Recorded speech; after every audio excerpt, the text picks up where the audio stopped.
નાના હોય કે મોટા, બધાને ચોકલેટ તો બહુ જ ગમે. આજે હું તમારી જોડે ચોકલેટની એવી રેસીપી શેર કરી રહી છું કે જે ઘરે બનાવવી બહુ જ સહેલી છે. આને તમે પ્રસાદ તરીકે પણ ગણપતિમાં ધરાઈ શકો છો.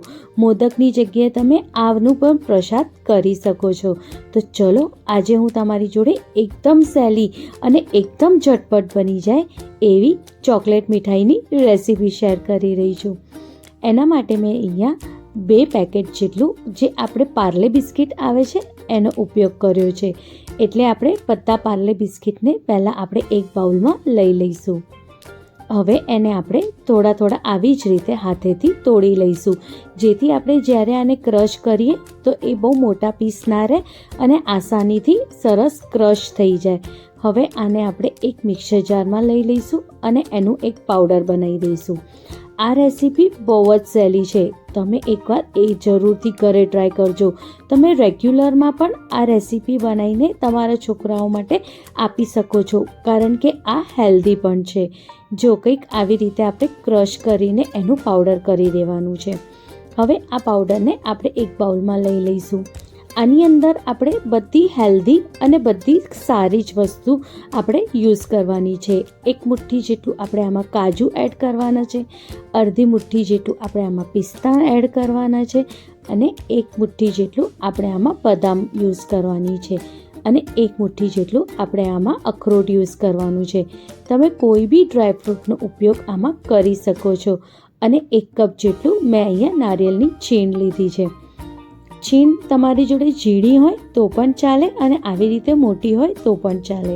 હવે બધા ડ્રાયફ્રૂટ્સને આપણે ઝીણા સમારી લઈશું. તમે આને મિક્સર ગ્રાઇન્ડરમાં ક્રશ ના કરતા, થાય તો આવી જ રીતે છરીની મદદથી ઝીણું સમારજો, જેથી એ ખાવામાં બહુ સારા લાગે. કારણ કે જ્યારે આપણે આ ચોકલેટ ખાઈશું ત્યારે આપણને ડ્રાયફ્રૂટનો ટેસ્ટ આવવો જોઈએ. એના હિસાબે આપણે જે ડ્રાયફ્રૂટ છે એ આવી જ રીતે છરીની મદદથી આપણે સમારવાના છે. જ્યારે બધા ડ્રાયફ્રૂટ્સ આવી રીતે સમારાઈ જાય પછી બધા ડ્રાયફ્રૂટ્સને આપણે વાટકામાં મિક્સ કરી દેવાનું છે. આપણે ડ્રાયફ્રૂટ્સ એટલે મોટા રાખીએ છીએ કે ખાવામાં એ સારા લાગે અને જ્યારે આપણે ખાઈએ ત્યારે ડ્રાયફ્રૂટ્સનું ભરપૂર ટેસ્ટ આવે. બસ આવી જ રીતે હવે હાથની મદદથી આપણે એને સરસ રીતે મિક્સ કરી દેવાનું છે. આપણે સરસ રીતે મસળીને મિક્સ કરવાનું છે, જેથી એ સરસ રીતે મિક્સ થાય અને એક સરસ આપણું જે પાવડર છે એ બનીને રેડી થઈ જાય, કંઈક આવી રીતે. હવે મેં અહીંયા ડાર્ક ચોકલેટ લીધી છે. આ માર્કેટમાં ઇઝીલી મળી જાય છે. તમે કોઈ બી ડાર્ક ચોકલેટ લઈ શકો છો. એ પેકેટમાં 4 આવી રીતે ક્યુબ આવે છે. એના મેં 2 ક્યુબ્સનું અહીંયા ઉપયોગ કર્યો છે અને વાટકામાં એ બી કાચના વાટકામાં આવી રીતે આપણે ઝીણું સમારી લઈશું. હવે ચોકલેટને ઓગાળવા માટે એક તપેલી ઉપર મેં એ કાચનો વાટકો મૂક્યો છે અને હવે આવી રીતે આપણે એકદમ લો ફ્લેમ ઉપર એને ઓગાળવાની છે. જો તમારી જોડે ઓવન હોય તો તમે આને ઓવનમાં પણ સરસ રીતે ઓગાળી શકો છો.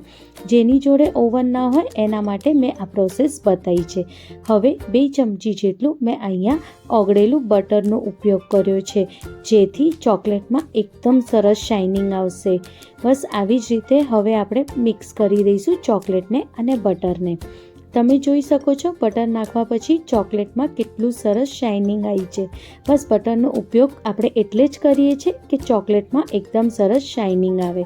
બસ આવી જ રીતે જ્યારે ચોકલેટ ઓગળી જાય ગેસની ફ્લેમ આપણે બંધ કરી દઈશું અને જે હવે આપણે મિક્સર રેડી કર્યું હતું એ મિક્સરમાં થોડું કરીને આપણે ચોકલેટ નાખીશું અને એને સરસ રીતે આપણે મિક્સ કરી દઈશું. ચોકલેટ આપણે એટલે નાખીએ છીએ કારણ કે આના આપણે લાડવા વાળવાના છે, તો એ સરસ રીતે આપણે આના લાડવા વાળી શકીએ એટલે બાઇન્ડિંગ માટે આપણે આમાં ચોકલેટનો ઉપયોગ કરીએ છીએ. ચોકલેટની જગ્યાએ તમે ઘી કે બટરનો પણ ઉપયોગ કરી શકો છો, પણ ચોકલેટથી એની પકડ સરસ રહેશે એટલે મેં અહીંયા ચોકલેટનો ઉપયોગ કર્યો છે. પહેલાં મેં થોડી ચોકલેટ નાખી હતી અને આવી રીતે સરસ રીતે મિક્સ કરી દીધું હતું. હવે હું થોડી વધારે ચોકલેટ નાખું છું અને એને સરસ રીતે મિક્સ કરીશ, જેથી એટલું આપણે મિક્સ કરવાનું છે અને એટલું જ ચોકલેટનો ઉપયોગ કરવાનું છે કે આપણે જ્યારે લાડવા બાંધીએ ત્યારે એ સરસ રીતે બંધ થઈ શકે. જો હું તમને બતાવું છું કે કેટલું આપણું જે થીક છે એ હોવું જોઈએ, કંઈક આવી રીતે. બસ આવી જ રીતે આપણને હાથમાં બાંધીને જોવાનું, અગર મુઠ્ઠી વળાતી હોય એટલે એકદમ પરફેક્ટ છે. હવે થોડું હાથ ઉપર તેલ કે ઘી લગાવી દેવાનું અને આવી રીતે એના લાડવા વાળી દેવાના. બસ આવી જ રીતે આપણે નાના નાના બોલ બનાવીને રેડી કરી દેવાના છે. તમે વિડીયોમાં જોઈ શકો છો કે કઈ રીતે મેં આ બધા બોલ્સ બનાવીને રેડી કર્યા છે. બસ આવી જ રીતે બધા બોલ્સને આપણે રેડી કરી દઈશું. હવે આપણે જે બોલ બનાવ્યા હતા એને આપણે ચોકલેટમાં આવી રીતે નાખીશું અને ચમચીની મદદથી આવી રીતે ચોકલેટમાં ડીપ કરીશું અને કાંટાની મદદથી આવી રીતે આપણે કાઢી લઈશું અને એક બટર પેપર કે પ્લાસ્ટિક ઉપર આવી રીતે આપણે એને મૂકી દેવાનું છે, કંઈક આવી રીતે. હું તમને એકવાર ફરી બતાવું છું.